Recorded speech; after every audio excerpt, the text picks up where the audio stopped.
Tiwari. Speaker, sir, I rise to oppose the introduction of these three bills under Rule 70(1) of the Rules of Procedure and Conduct of Business in the Lok Sabha. This bill is squarely destructive of the basic structure of the Constitution. अध्यक्ष महोदय, भारत का संविधान का जो मूलभूत ढांचा है वो ये कहता है कि कानून का राज होना चाहिए. There should be rule of law. और उस रूल ऑफ लॉ, कानून के राज की बुनियाद है कि आप बेगुनाह हैं जब तक आपका गुनाह साबित नहीं किया जाता. You are innocent until proven guilty. This bill stands that fundamental maxim of jurisprudence on its head.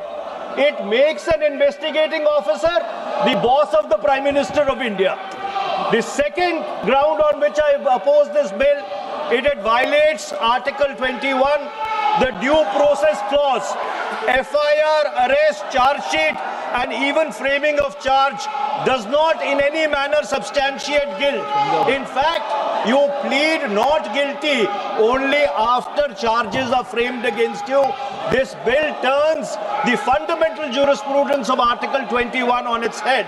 Number 3, it distorts parliamentary democracy, which is again basic structure, by displacing will of the people through mere custody, bereft of judicial determination. अध्यक्ष जी, ये बहुत ही संवेदनशील विधेयक है. मेरे दो बिंदु और हैं, मुझे कृपया. चौथा, this bill opens the door for political misuse by instrumentalities of the state whose arbitrary conduct has been repeatedly frowned upon by the Supreme Court.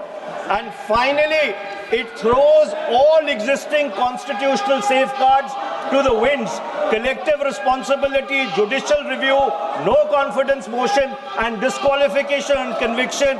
And this makes this amendment excessive, unnecessary, and unconstitutional. इसलिए मैं इन तीनों विधेयकों का पुरजोर विरोध करता हूं और गृह मंत्री से मैं ये आग्रह करना चाहता हूं कि ये तीनों विधेयकों को वापस लिया जाए.